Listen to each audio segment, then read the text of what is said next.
батыры, Кыргыз эл акыны, Токтогул атындагы мамлекеттик сыйлыктын лауреаты, биздин атабыз акын Сүйүнбай Эралиевдин 90 жылдык юбилейине арналган Нурборбор чыгармачылык бирикмесинин уюштуруусу менен түзүлгөн жаштардын жаңы толкун адаби маданий клубунун мүчөлөрүнүн күчү менен уюштурулган ушул салтанат кечени, поэзия кечесин ачык деп жарыялоого уруксат бериңиздер.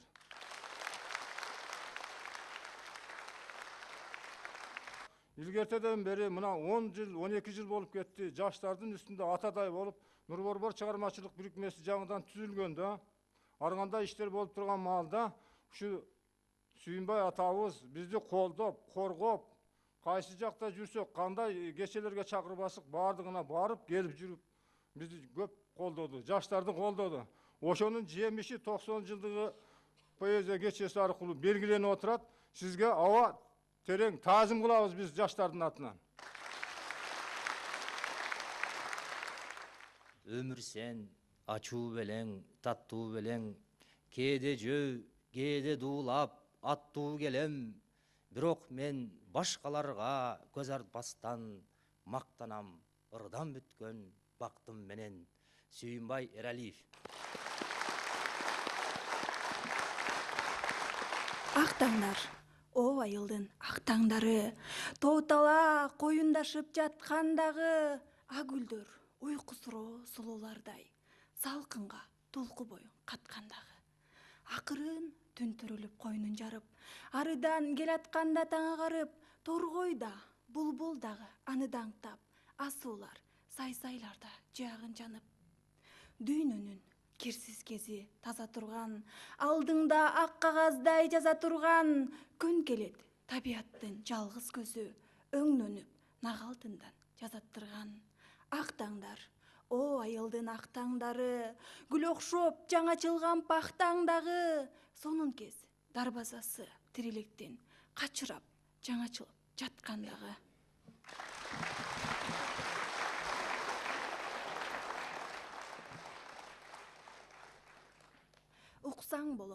Уксаң боло жан эркем. Убарамын, убадаңа күндер тең, арзып сүйө, курсантына жараша, азап жегип, жетпей жүрүүгө бекен. Билсең боло күмүшүм, жүрөк төрттөп, ичимде зет күлүшүң, бир көз караш, илебине жылынуу, ушул сенден менин күткөн үмүтүм. Кыймыл-тынчып, кышта уктап үргүлөп, арыктасуу араң агып билдиреп, жашыл дарак, жаз желине термелбей, жалаң бизди тиктегенин билдирет. Айтсаң боло, жаз күнүндөй жаркыным, саратанда көлөкөлөр салкыным, жообуңду угуп, жолдон калбай жөнөйүн, мага таккан милдети бар калкымын.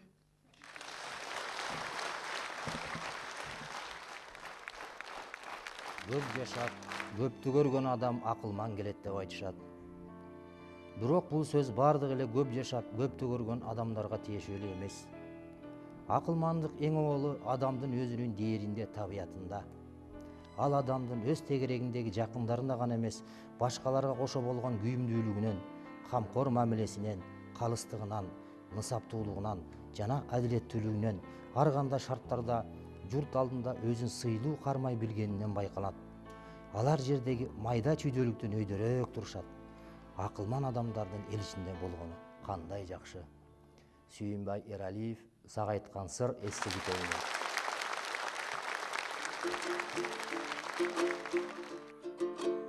Ошо кезде жанга көп түйшүк, махабатка сүйкүм жолдагы.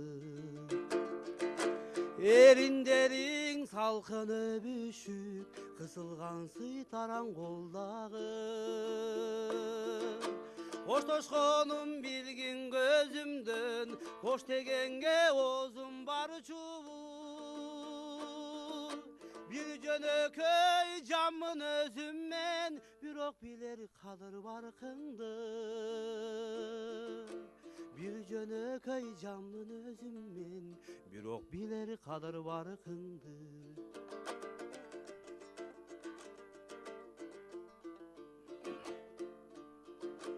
Эми калдым гүлдүң үзүштөн, түшүнүп кой мындан арыга.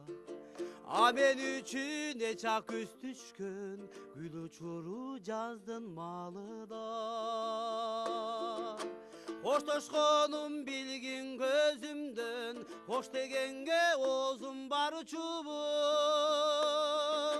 Бир жөнөкөй жаммын өзүм мен, бирок билер калыр баркыңды. Бир жөнөкөй жаммын өзүм мен, бирок билер калыр баркыңды.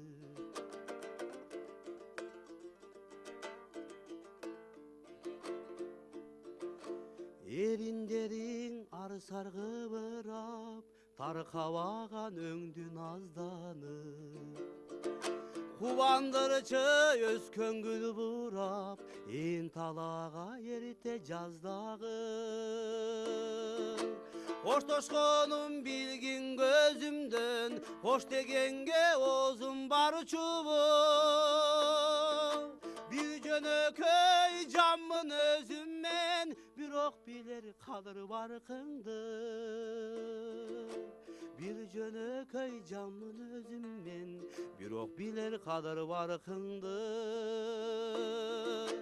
Бир жөнөкөй жаммын өзүм мен, бирок билер калыр баркыңды.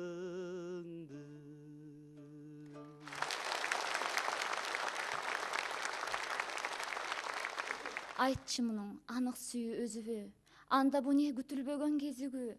Уйку соонун ортосунда жүргөнсүм, таап таппай эрким менен эсинди. Бул сүйүүбү, жетпей жатат акылым, анда неге жан дүйнөмдүн аргылын козгоп туруп, мендеги тынч күндөргө кирип келдиң аздан акырын. Анда неге мен тайынып ташынып, алды жака үмүт катам жакшылык. Анын жашыл тоолоруна капкачан алган окшоп, жылдыздарым жашынып. Жаштык мезгил өтөт, күндөр учат көрүнбөй, кербендердей тизмегинен бөлүнбөй. Жаштык деген жаркыраган нерсе экен, толкуну көп кыргыз тоонун көлүндөй. Жылдар сызат сырттын соккон желиндей, сыр билгизбей сапарынан эринбей. Өмүр деген өзгөрүлгүч нерсе экен, өлчөмүндө тура албаган төгүлбөй. Бул турмушта жыргал болду билгеним, балын сорудум жыттап жыпар гүлдөрүн. Алда кайда жылт деп жанган отко окшоп, алыс узап калды жаштык күндөрүм. Бул заманда буудан болду мингеним, көңүлүм өсүп көрдүм турмуш күрдөөлүн. Жанган оттой жааган күндөй жаштыктын, качан колдон төгүлгөнүн билбедим. Күтөт күндөр, күтөт алдаашуулар, күтөт жана сагынычтуу ашык жар. Кар бороону бурганакка карабай, бүгүн менде сени көздөй шашуу бар. Түшкөн из жок, карап көрсөм жан жагым, токтой албай калың карды жалдадым, чуркап келем ага деле карабай. Мени күтүп калабы деп жалжалым. Борошолу алай дүлөй бурганак, адаштырса түз жолумдан бурмалап, кар периси окшоп сенин элесиң. Улам алдан чакырат кол булгалап. Улуу буңшуп жатып кайра соронгон, окшоп улам күү таралса борондон, чимирилип бийлеп чыгат делесиң. Ак бурганак оронгон. Сенин ушул элесиңди кардагы, кармайм деген аракетти ар жаңы, кууган бойдон эч токтоолор эмесмин. Түгөнгүчө горизонттун ар жагы.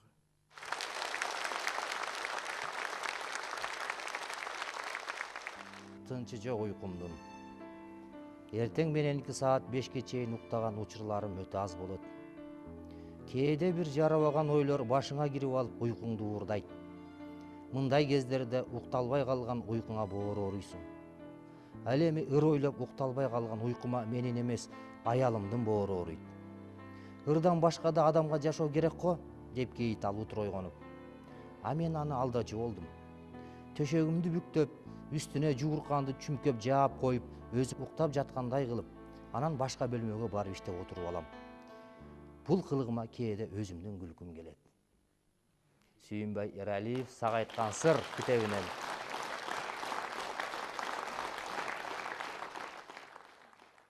Карадың, жай кылгыра карашыңда мааникең, анда сенин жаркын оюң мамилең, караңгыда жол көрсөткөн жылдыздай, жүрөгүмө катып жүрөм аны мен.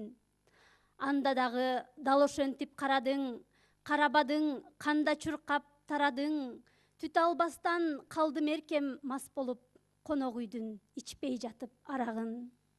Канемида дал ошентип карагын, махабаттын жүрүп турган араанын, сездир кайра жок кое тур ансыз да, көз нуруңдан ээрип калбай барамын.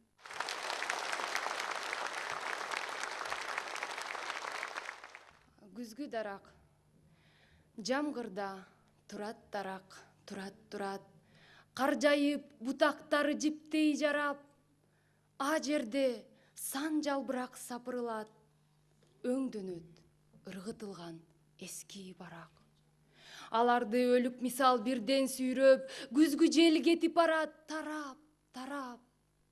Колунда башка кылар аргасы жок, дарактар жаш төккөндөй турат карап.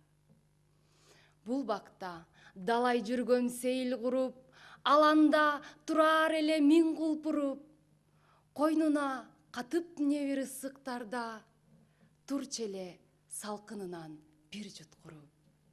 Анчалык жакшылыгын тийгизбейби биздеги кээ бир жакын тууган урук?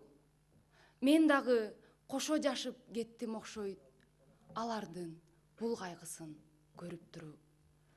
Анан да жамгыр жаады, жамгырда жан этиндей жалбырагы, жатышат тебеленип, ылайда алдындагы. Ошого тикесинен тик турушуп, шолоктоп ыйлагансыйт бактын баары. Койгула, жазда келер деп соротом, өткүлө көңүл айтып силер дагы.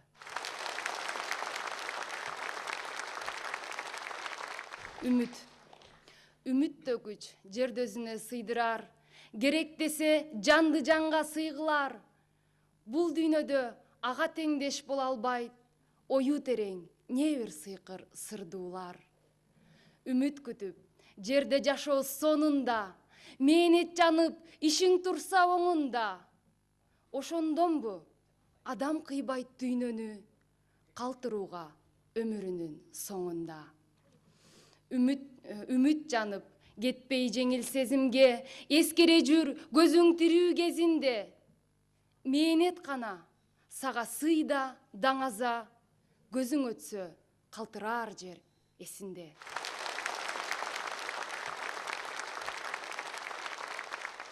Өзөндүн бою калың бак, бир чети аппак кайыңдар, өңдөнөт алар айылдап, бараткан сулуу айымдар. Төгүлүп чачы далыда, ипичке бели буралып, термеле калат баары да элп эткен желден ыралып.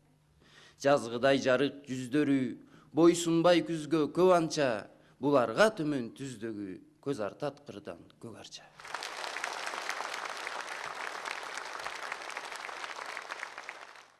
Бай болуп көрбөгөм, байлыктан корком. Көңүлүм жайма-жай болгондо да, бирөөлөрдөн мактоо уккандан да ыңгайсызданам. Ашык оокат жеп, аны сиңире албай жаткансып кыйнала берем. Мага алда неге жетип жетпей турган кес кызык.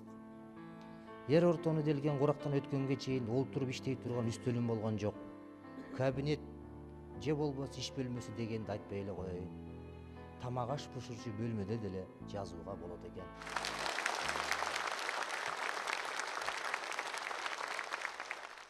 Мен Жээн Мырза уулубуз Кыргыз Улуттук университетинин 2-курсунун студенти болом.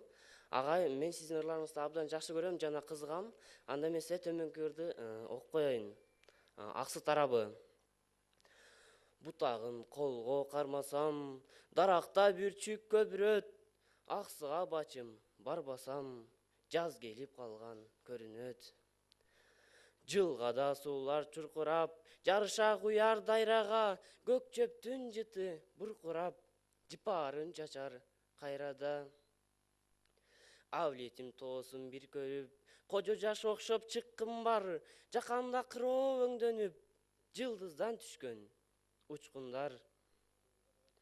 Кыдырып өзөн кырларын, кадыр түн күтүп чыксам дейм, кылымдан берки сырларым каңгыча жатып уксам дейм. Рахмат. Алиаскарова Бактылет, сиздин ырларыңызды мен абдан жакшы көрөм. Тагдыр белеги мезгилдердин ашуусунан артылып, оор кыйын өткөндөрдү эскерүү, келе калат көз алдыга тартылып, октун учкан, кандын аккан кездери, жалаң көз жаш, кайгы дебесин аны, кайталангыс кездери бар кубанган, биздин койгон чабуулдан соң жанагы, жоо бүлүнүп, кыйрап чеби кулаган. Азыр гана аман чыгып өлүмдөн, жоо бетинде далай тийген кереги, досуң менен чет жакасы көрүнгөн, жеңишти ойлоо, бул да тагдыр белеги. Өлүм коркунучтуу ар дайым биз менен кошо жүрөт.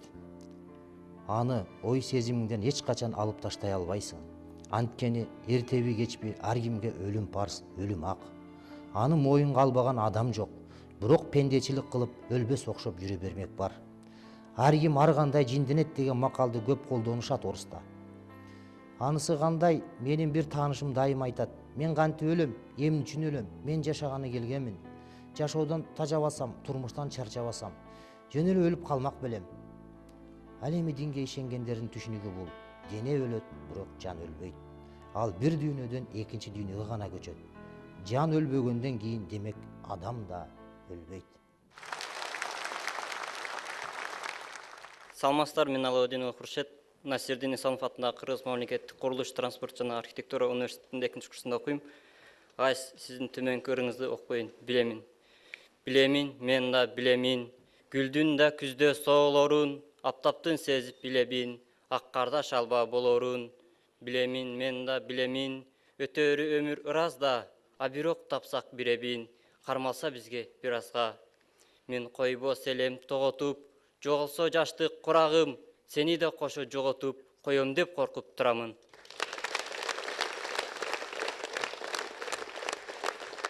Мен Кыргыз улуттук университетинин 2-курсунун студенти Усенова Айсель. Жалбаруу. Кайдан билдим, бардыр башка кишиң же, адат болду сени көрүү түшүмдө.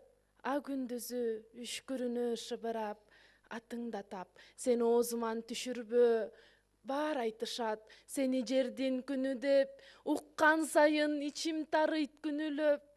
Кээде үмүтүм түңүлгөндөй терс карап, кээде үмүтүм күлүп келет күлүңдөп. Жан эрмегим түшүрсө деп назарын, кээ бир кечте терезеңде басамын. Сени уктатып жөн койгонго таң калам, сен жөнүндө менин тарткан азабым. Желип өтүп батам сары санаага, мен ойлосоң, мен аясаң садага. Бир сен үчүн бирөө жүрсө тозокто, жарокер ай жакшы эместир сага да.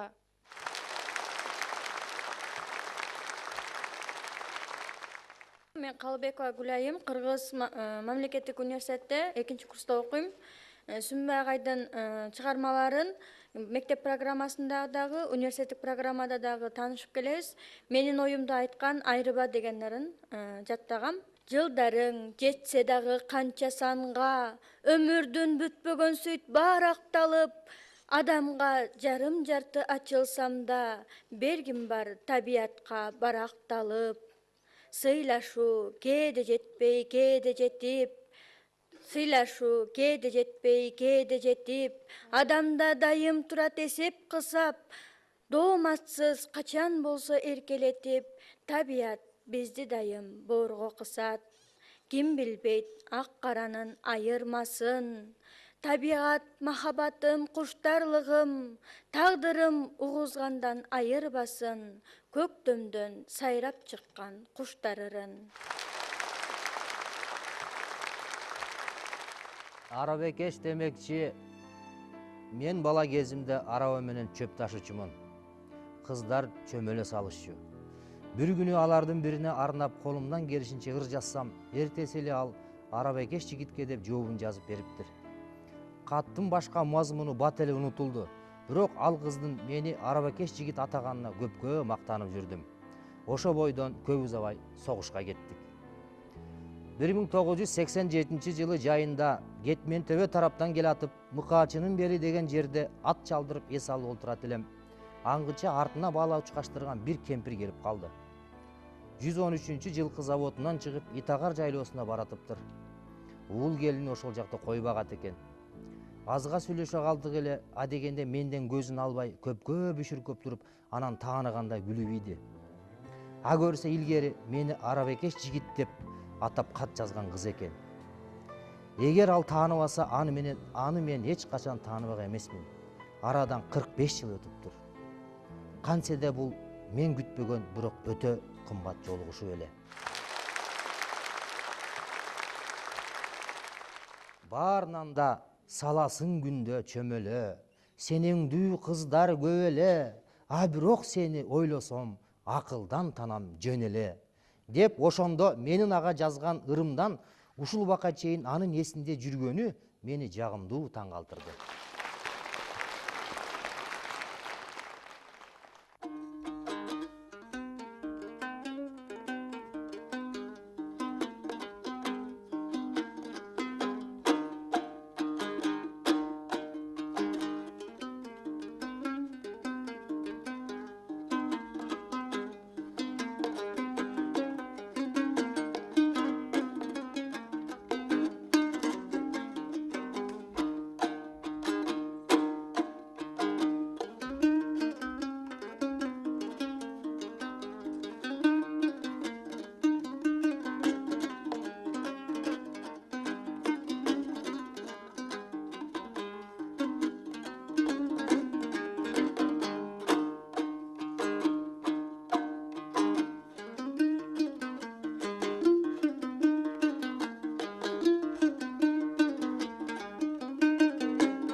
Байкасам, сени ушунча сагынганмын. Сагынчым кайра өзүмө тузак болгон. Мен бүгүн каркыралар сабындамын. Жаз деңсеп, кайра кайткан узак жолдон. Жел күчөп, бороон уруп ар тараптан, айткан сыйт алай дүлөй жомокторун, анда да сен үчүн да алып бараткан өзүмдүн жан отторум жоготподум. Ооба мен көктө сүзгөн каркырамын, келаткан жашылмайсаң жазын самап, анда сен алдагайда жаркыраган, гүл болчу жаңа чылган жашыл сабак. Бүгүн да биз жатабыз жоону карап, бул кечте ок атпайтын чеки тарап, кайдадыр булуттардын арт жагында карк-карк деп каркыралар кетип барат. Согуштун учу барбы болсо кайда, созулат жылдан жылга, айдан айга, канча ирет жаз кайрылып келди жерге, канча ирет каркыралар кайтты кайра. Согуштун учу барбы болсо кайда, созулат жылдан жылга, айдан айга, канча ирет жаз кайрылып келди жерге, канча ирет каркыралар кайтты кайра. Жүрөбүз сызакопту үй жай кылып, туш-туштан бороон эмес окторулуп, жүрөбүз 3 жыл мындан мурдагыдай, катардан көп курдашты кетти жулуп. Өңдөнүп ушул кайткан каркыралар, артына кайтпайт эми такыралар. Курдаштар жаш курагын жашап бүтпөй, кетишти канча кыздар калды күтпөй. Бүгүн да биз жатабыз жоону карап, бул кечте ок атпайтын чеки тарап, кайдадыр булуттардын арт жагында карк-карк деп каркыралар кетип барат. Барышар тыш жактарга обушканы, алардын ушул тааныш добуштары алып барат балалыктын бир кезине, жогоңду ушул 3 жыл согуштагы.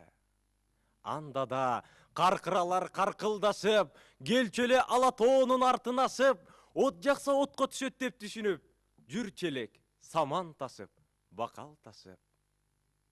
Түн бою жанган оттор жанар эле, жол жүрүп чарчайт окшойт алар дале, талаага түнөп чыккан койлор окшоп, таңга жок кырда олтуруп калар эле. Азыр да калкып кетип бараталар, бул отто ал оттордон айырма бар, муну мен жоого каршы жүрөм кармап, кайткыла биздин жака каркыралар. Конгула тоолорума баштагыдай, жүрчү элем өз боорунан башта жылбай, сагындым менин ошол сагынычымды, болсоңор ала барып таштагыдай. Болсоңор ала барып таштагыдай.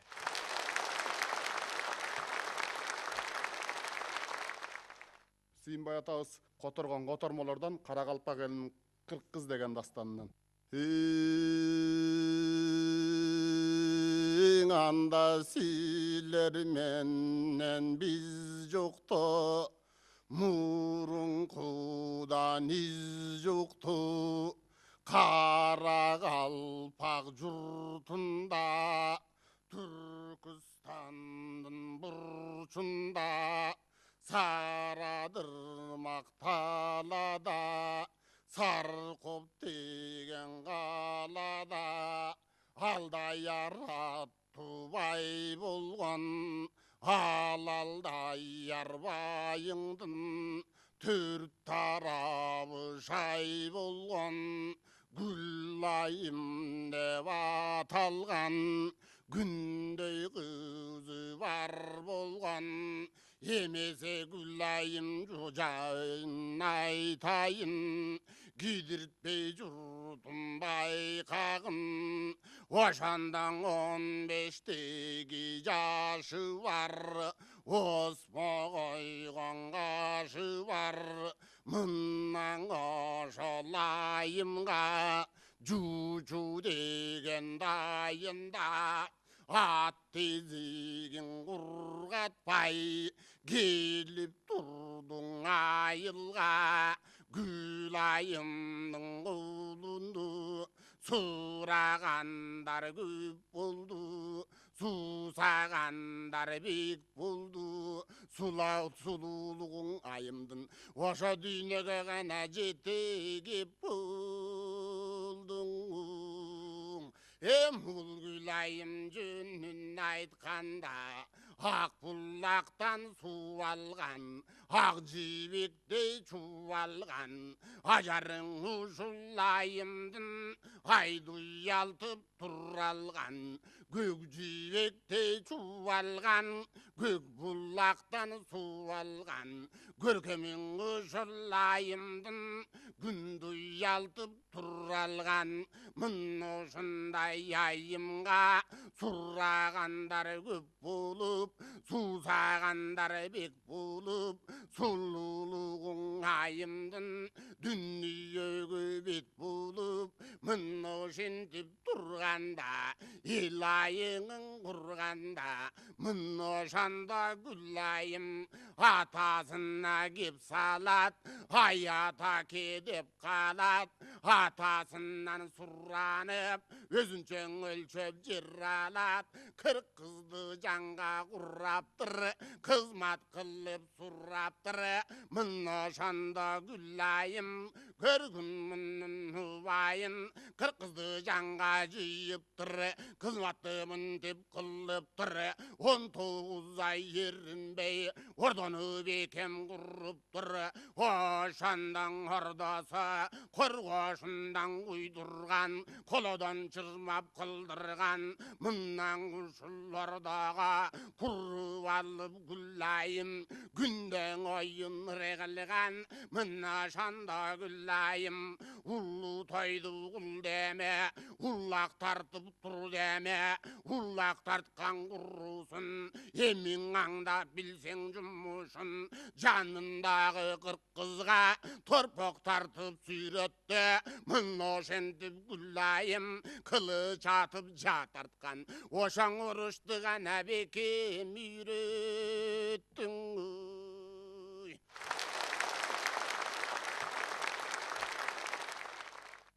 Турмуш молго далай бар сулуу, ар сулуунун өзүнчө бар кулу, мөөр сыны аппагыраң кара көз, кырдач мурун, субагай бой чарчылуу, ичке кашы жүрөк урчуу жебедей саал ийилип, саамай жака тартылуу, бир жазылып, бир да азыраак жыйралат сүйлөп жаткан сөз ыргак аркылуу, ичке бели шоола төккөн бурагы, узун кирпик мелттеп жаң соорагы, кызгылт тарткан эриндери мөлтүрөп, кыз деминдей жылуу таза будагы, тең төгүлүп жибек талдуу чачтары, жука үлбүрөп алкымынын турагы, тирсиңки көкүрөктө кошалма,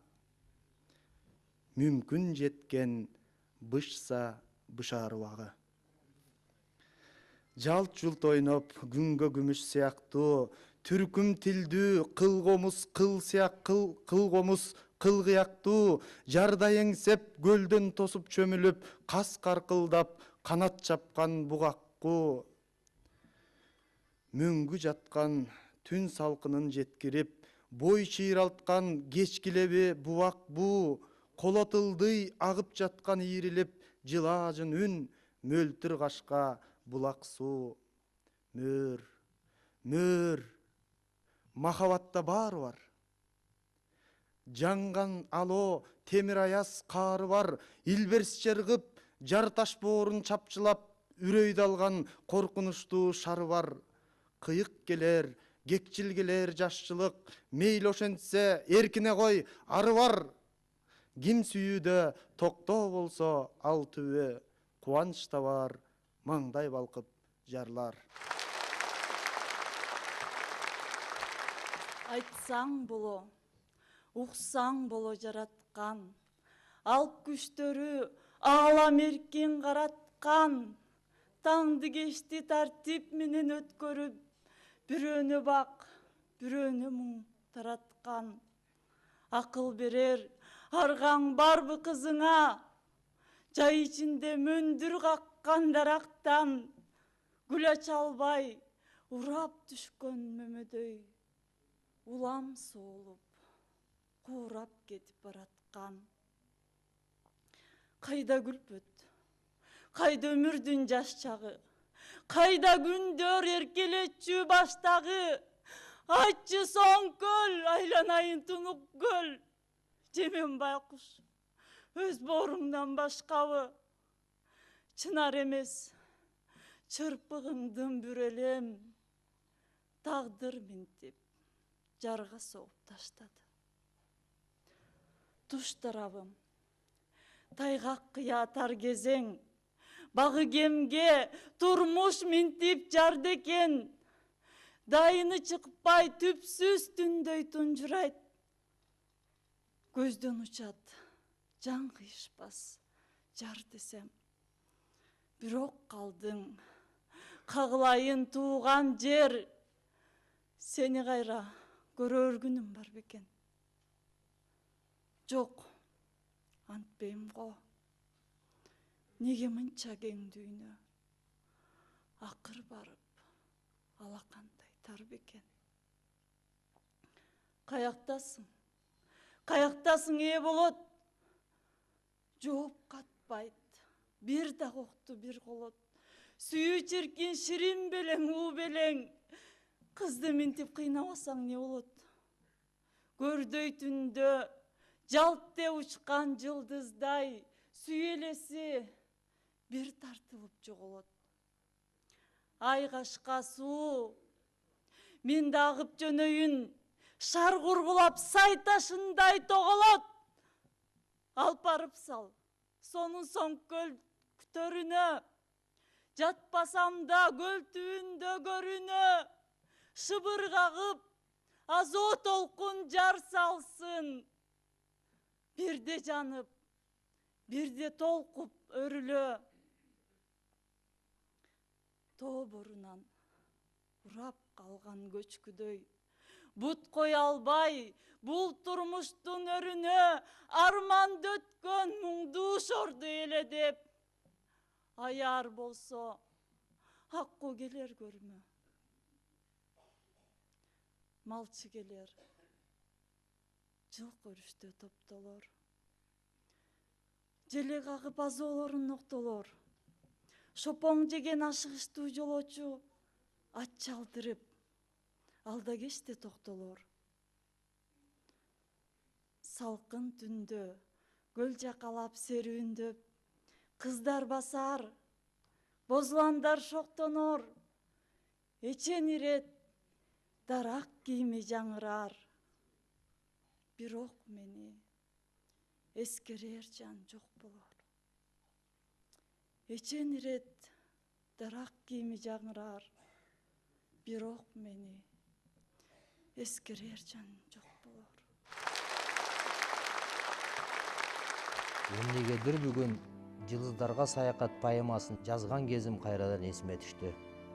1962 жылы поэманы жазып өтүп, эч жака бербей, бир жылча жөн коюп койдум.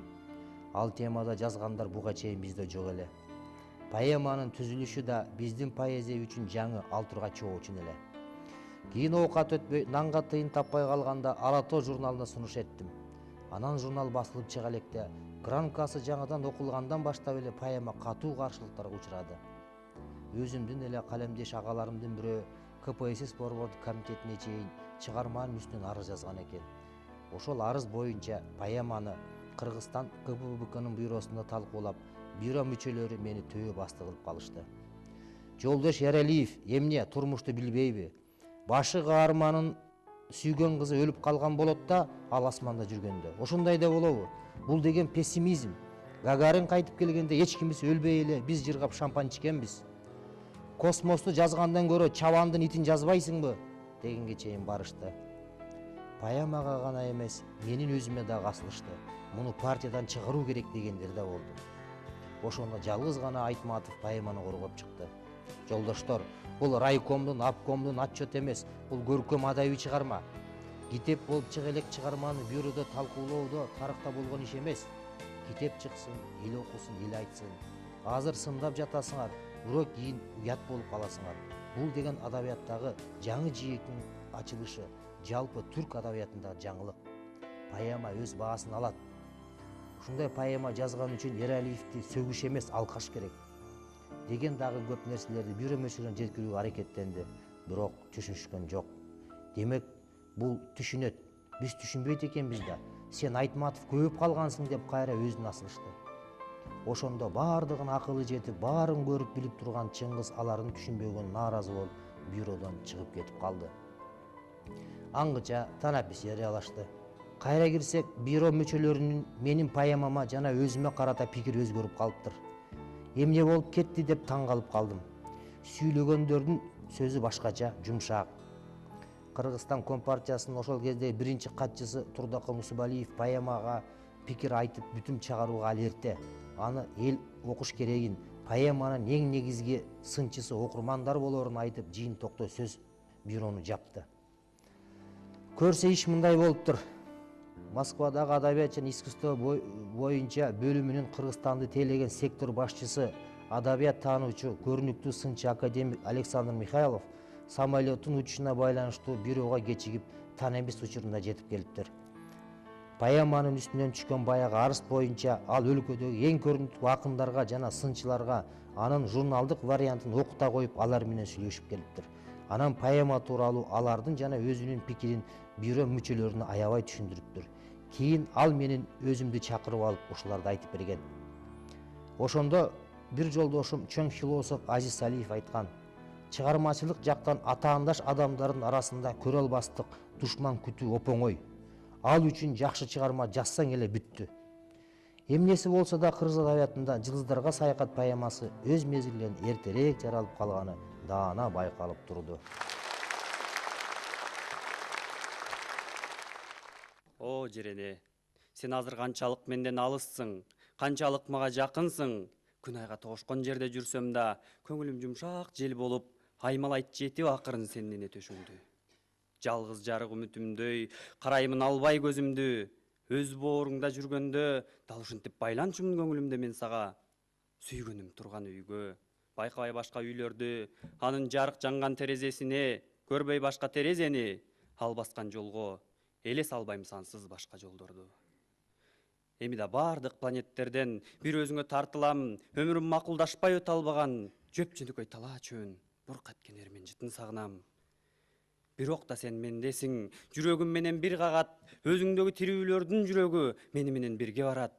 Өлгөндөрдүн жүрөгү, алар бүгүн түбөлүктүү уйкусунан ойгонуп, жымыңдаган жылдыз болуп түнгө кагат.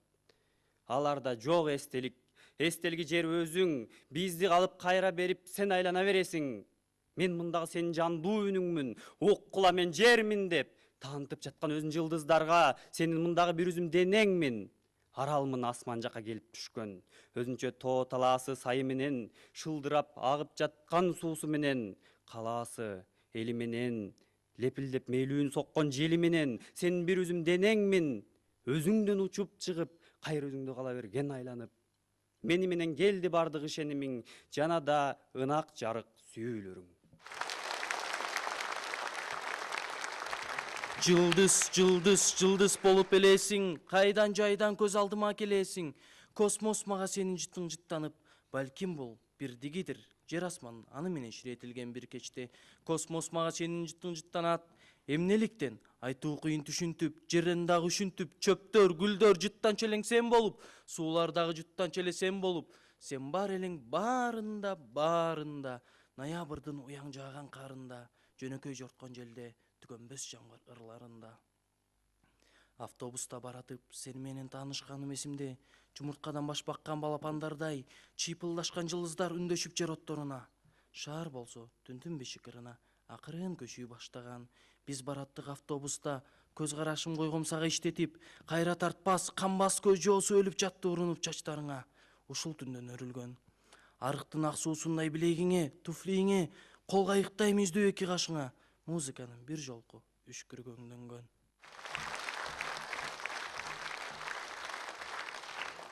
Мен да жеткен бир карик баймын. Бир гана жери демейки байлар жалаң өздөрү үчүн, же өздөрүнүн урук тукуму үчүн дүнүйө мүлүк жыйнашат. А меники китеп. Ал окуучулар үчүн, эл үчүн.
жалындаган жарыкпы, отпу күйгөн, же бир затпы булардан да башкараак? Кечирип кой, о жердеги мыйзамдар, бүгүн мени сүйүү гана башкарат. Адатынча ал мени жылгадагы булакка, мен өңдөнтүп аны да айдап келди бул жака. Ай көктө ийип турат, ак уйдун желининдей, ар бир чөп бүлкүлдөйт, жаш баланын эрининдей. Уузга мас дүнүйө, уктайт магдырап, бешиги термелген түн, обону жалбырак. Түн карабак, көпкө жүрдүк анын, тротуарын, аянттарын аралап. Үстүмдө ак көйнөгүм, түн кармаган ак жолуктай булактап. Бул түнү биз ушунчалык алыс кеттик. Ал мени жубайым деп, мен аны жубайым деп атоого чейин жеттик. Чиркин ай, көп күндөрдүн бул бир түнү не деген жарык эле. Жүрөгүм күндү өзүндө алып жүрдү. Согуш деген эмне? Элесимде алар кандай тартылган, өлкөн өлкө, улут алып бекем алкымдан муундурган жаңжалчу. Жок согуш бир машина, адамдардан жандалчу. Жок дүйнөгө койгон өрт, ана дүрт деп жалындары ойгондо, атып туруп ажалдар жан жабыла миндатка. Тарс, туу коюшуп жөнөдө. Албак, этек менен жеңдере, ажал кийген плаштын. Аймап жатат жалындар, жазып ийип кулачын. Көр дүйнөнүн качырашын кулашын. Ажалдар өргө, калаалар кыштактар жерге, адамдар көргө. Ха, каткырат өлүм жалын, ап кел жанын. Согуш деген эмне? Ал деген оңрайган бир тешик, караңгы түн жарык шоолоп бүт өчүп. Согуш деген оп тарткан зор кекиртек, бир саамга турган сыймын тиктешип.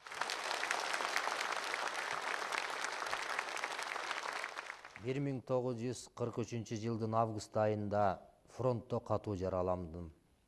Колумдан өтүп ичиме кеткен ок ичегелерин даралап оңум таман чыккан. Дем ала албай жатканымды гана бир билем. Алгаш жанымдагы солдаттар жардамдашып, анан арттан жете келген сестра кыз эптеп талаа госпиталына сүйрөп алып барыптыр.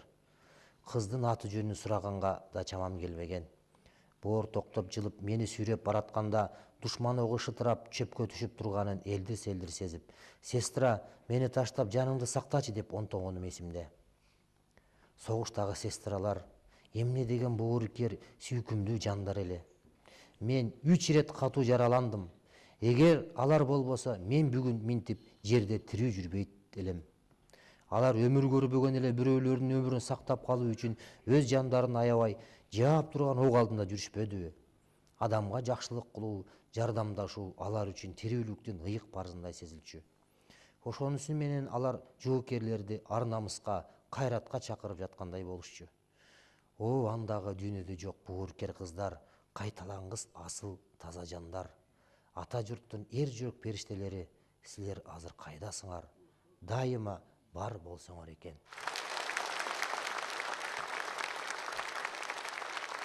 Чүкөм ыраазымын дейт, жаштарга, балдарга, келип берген көрөрмандарга, акын жазуучулардын баарына ыраазымын дейт. Ушуну менен эмесе ушул кечени жабык деп жарыялуу уруксат этиңиздер. Келип бергениңиздер үчүн чоң рахмат.